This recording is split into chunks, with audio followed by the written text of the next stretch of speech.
제가 위로받고 힘내서 정말 더욱더 주님의 일을 열심히 했었습니다.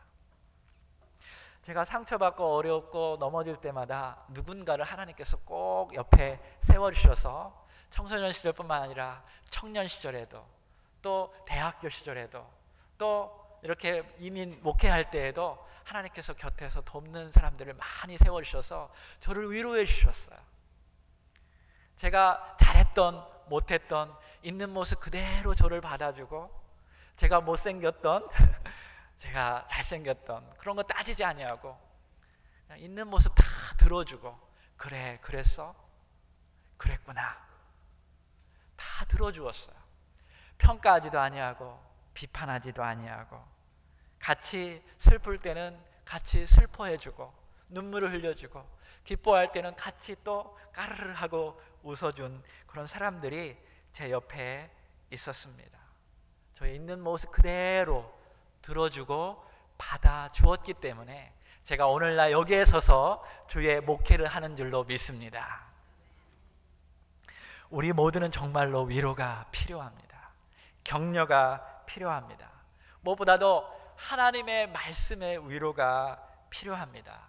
여러분, 하나님의 말씀은 살아 움직여서 우리가 어려울 때, 힘겨울 때 힘을 주는 귀한 말씀인 줄로 믿습니다. 특별히 지치고 힘든 영혼에게 주의 말씀은 일으키는 힘이 있는 줄로 믿습니다. 5절에 보니까 하나님은 인내하는 마음을 주시고 위로를 주시는 하나님이라고 말하고 있어요. God who gives perseverance, encouragement of the scripture. 하나님의 말씀으로 encourage 해준다는 거예요. 그러므로 여러분과 제가 주님의 이름으로 누군가를 도우고 위로할 때 주님이 함께하는 줄 믿으시기 바랍니다. 제가 참 위로를 요즘 많이 받고 있어요. 성도들이 자기 스스로 모여서 큐티하면서 내가 좀 위로하고 격려했더니 이렇게 하나님이 역사해 주었다고, 그런 간증들을 참 많이 들어요. 우리 청년들도 또 모여서 토요일날 아침이면 또 큐티하고 경건의 시간을 스스로 이렇게 하면서 서로 위로하는 것을 제가 보게 됩니다. 얼마나 위로가 되는지 몰라요. 어떤 때 또 제가 신방을 좀 늦게 갑니다. 아프고 힘든 사람 좀 돌봐줘야 하는데 늦게 갔어요. 죄송합니다, 제가 신방 늦게 왔네요. 그러면 그분이 이렇게 말해요. 아니에요 목사님이 기도해 주셔서 누군가 와서 이렇게 음식도 주시고 기도도 해 주셨어요. 제가 이런 말을 들을 때마다 얼마나 힘이 드는지, 힘이 없어지고 정말 즐거운지 모르겠어요. 위로가 됩니다. 여러분, 예수님께서 이렇게 말씀하셨어요. 비유로 말씀하시기를, 우리가 천국에서 하나님의 심판이 있는데요, 양과 염소의 심판이 있다고 합니다.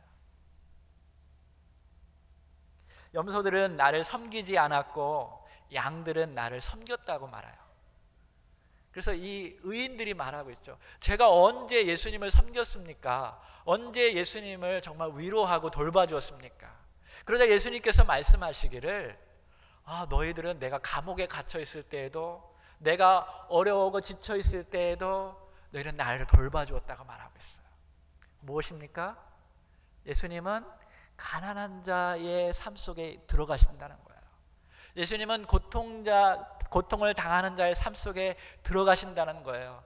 우리가 예수님의 이름으로 그들을 돌보고 위로했때 그것이 그 사람에게 한 것이 아니라 그 안에 있는 예수님께 했다고 주님께서 말씀하시는 거예요.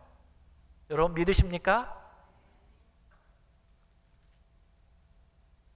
나보다 어렵고 고난당하고 힘든 자를 받아들이고 위로하는 것은 정말 힘든 일입니다. 그러나 한번 여러분 이렇게 생각해 보십시오. 지저분하고 냄새나고 문제투성인 사람을 만나는 것이 아니라 그 안에 계신 예수 그리스도를 만나고 나는 돌보는 거야 라고 이런 마음으로 상상을 가지고 돌본다면 얼마나 기쁘고 신날까요? 아멘? 그러시기 바랍니다. 여러분, 감옥에 있는 자도 찾아갈 때 내가 정말 저렇게 나쁜 짓 한 사람을 찾아가는 게 아니라 나는 그 안에 계신 예수님을 찾아가고 위로하는 거야. 정말 힘들고 어려운 사람들 위로하고 격려하는 것이 힘들 때에도 여러분, 아니야, 이거는 내가 주님께 하는 거야 하고 상상을 하면서 여러분 돌보고 위로하면 더 쉽게 위로가 될 줄로 믿습니다. 세 번째로는 사도 바울은 로마 교회에게 소망을 가지라고 말하고 있어요. 우리 옆 사람에게 한번 말해볼까요? 우리 소망 있는 교회가 됩시다. 한번 말해보세요. 15장 4절에 우리로 하여금 인내로 또는 성경의 위로로 안위로 소망을 가지게 함이니라. 어떤 소망일까요? 5절 6절에 보면 나옵니다. 다 같이 읽어볼까요? 이제 인내와 안위의 하나님이 너희로 그리스도 예수를 본받아 서로 뜻이 같게 하여 주사 한 마음과 한 입으로 하나님 곧 우리 주 예수 그리스도의 아버지께 영광을 돌리게 하려 하노라. 어떤 소망입니까? 우리가 서로 뜻을 같이 하여 한 마음과 한 입이 되어서 하나님께 영광 돌리는 그러한 소망입니다. 사도 바울은 이러한 소망이 가슴에서 불타고 있었습니다. 예수님도 이러한 소망을 가지고 있었습니다. 그래서 사도 바울은 이렇게 예수님처럼 인내하고 격려하고 위로하여서 로마 교회가 소망을 품고 일어서기를 원했던 것입니다. 바울은 결론적으로 7절에 이렇게 말하고 있습니다. 이러므로 그리스도께서 우리를 받아 하나님께 영광을 돌리심과 같이 너희도 서로 받으라고 말씀하고 계십니다. 사도 바울은 로마 교회가 이런 소망을 갖기를 원합니다. 예수님도 이러한 소망을 갖기를 원하셨습니다. 성령님도 이러한 소망을 가지고 교회가 하나 되기를 소망하고 있습니다. 여러분도 이러한 소망이 여러분 가운데 있기를 소망합니다. 모든 열방이 하나님을 바라보면서 한 마음과 한 뜻이 되어서 서로 사랑하고 하나가 되어서 하나님께 영광을 돌리는 그것을 하나님은 보기를 원하십니다.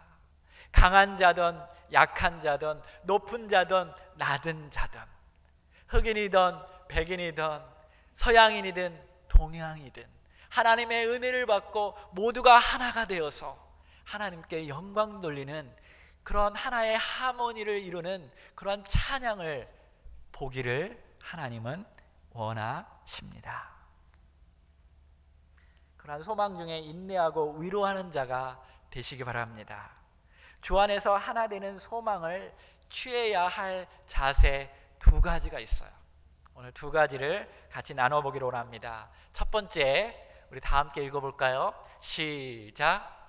자기를 기쁘게 하지 않고 이웃을 기쁘게 하는데 초점을 맞추세요.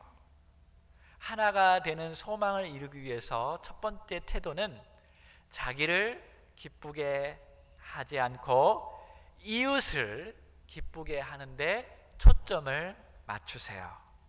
로마서 15장 1절 2절 다시 한번 읽겠습니다. 시작.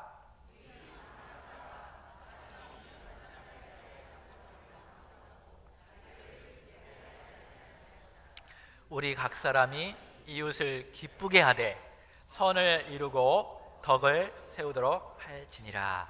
아멘. 한자로 사람, 인 하는 이렇게 하고 이렇게 할 때 사람인이죠. 이게 사람이에요. 이렇게 하면 쓰러지겠죠. 옆에서 돕는 자가 있어야 돼요.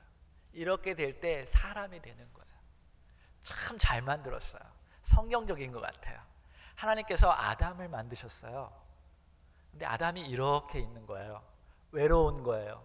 자꾸 외롭고 쓰러지고 절망하는 거예요. 그래서 돕는 자 하와를 세워주셨어요. 둘이 한 몸이 되니까 사랑으로 하나가 되니까 하나님이 정말 해피하셨어요. 보시기에 너무 좋았다고 성경에 기록하고 있습니다. 우리 주님은 우리 교회 성도들이 서로 연합하고 도울 때 해피하신 줄로 믿습니다. 이것을 하나님 보기를 원해요. 그런데 여러분, 이 마지막 시대가 갈수록 세상은 거꾸로 간다고 합니다. 자꾸 무정하고 무관심하고 혼자 서기를 원해요. 이웃의 아픔을 지려고 하지 않습니다. 이웃의 어려움, 가족의 고통, 교회의 어려움, 민족의 아픔 거들떠보지 않아요. 오로지 자기 자신. 이러한 현상이 온다고 말하는데 이미 그러한 세상이 이미 이루어지고 있어요. 마음에 상처받고 싶지 않아서 아픔의 현장에서 떠나갑니다. 이웃에 대한 감각이 점점점 없어져요. 이웃의 아픔, 이웃의 슬픔이 귀에 들려오지 않고 눈으로 보여지지 않습니다. 중대형 교회를 찾아다니는 성도들의 이야기가 있습니다. 왜 그럴까요? 그들은 조용히 교회 생활하기 위해서 큰 교회를 간다고 합니다. 아픔 없는, 고통 없는, 수고 없는 교회 생활하기 위해서 큰 교회에 가서 혼자 예배만 드리고 집에 돌아온다는 거예요. 우리 시온교회는 이런 분이 없기를 소망합니다. 아픔을 끌어안는 교회가 돼야죠. 예수님을 닮아가는 교회는 자기의 기쁨만을 위해서 신앙 생활하는 교회가 아닌 줄로 믿습니다. 이웃의 아픔을 끌어안는 교회가 참다운 교회인 줄로 믿습니다. 참 중요한 메시지를 여러분에게 나누기를 원해요. 그것은 동료 그리스도인과의 사이에 예수님께서 원하시는 관계로 가꾸는 것보다 어려운 것은 이 땅에 없습니다. 예수님께서 원하시는 관계를 이루는 일이야말로 그리스도인밖에 할 수가 없어요. 비그리스도인들은 꽤 좋은 관계를 만들 수는 있으나 예수님께서 생각하신 그런 관계는 이룰 수 없어요. 왜냐하면 예수 그리스도의 은혜와 진리 안에서 하나 되려고 할 때에 사단이 방해하기 때문입니다. 악한 영이 방해해요. 뿐만 아니라 그 안에 최고의 적이 있는데 그 적은 다른 사람이 아닌 바로 우리 자신입니다. 우리 자신은 자기를 기쁘게 하려는 중독증에 빠져 있어요. 자기 자신을 보호하려고 하고 자기 주장을 드러내려고 하기 위해서 온갖 술수와 거짓말을 잘 만들어내는 그런 못된 습성이 우리 안에 담겨져 있다는 것입니다. 그래서 그리스도 안에서 하나 되게 하는데 최고의 적은 사단과 우리 자신이에요. 우리 모두는 이러한 실상을 깨달아야 돼요. 내 안에 깊은 곳에 나를 기쁘게 하고자 하는 마음이, 습성이, 그런 못된 중독성에 걸려 있다는 것을 우리 모두가 알아야 돼요. 나는 아니다라고 말하면 안 돼요. 내 안에 그것이 있다는 것을 하나님 앞에 늘 고백하고, 주님, 내가 늘 이웃을 기쁘게 하기를 원합니다 라는 자세로 깨어 있어야 돼요. 자꾸 그렇게 자기 자신에게 말해야 됩니다. 이것이 깨어지지 않는 한 하나님이 기뻐하시는 좋은 공동체, 사랑의 공동체를 우리는 만들어갈 수 없습니다. 특별히 관계가 어려울 때 여러분, 나보다 상대방이 더 아프겠다라고 생각하시기 바랍니다. 내가 더 아파, 저 사람이 나의 상처를 주었어, 내가 더 아파, 내가 더 상처가 커, 이것이 아니라 상대방이 더 많이 아프겠다라고 생각하면서 기도하십시오.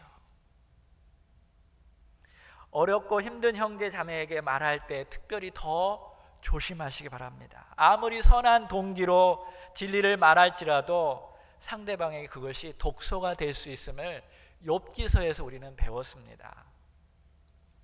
욥기서에서 욥은 아내한테 욕을 얻어먹고 새 친구한테도 욕을 얻어먹었습니다. 그때 욥기서에서 그들에게 충고하는 말이 있습니다. 어떤 말을 했냐면, 오히려 너희들이 잠잠하는 것이 지혜가 될 수 있다고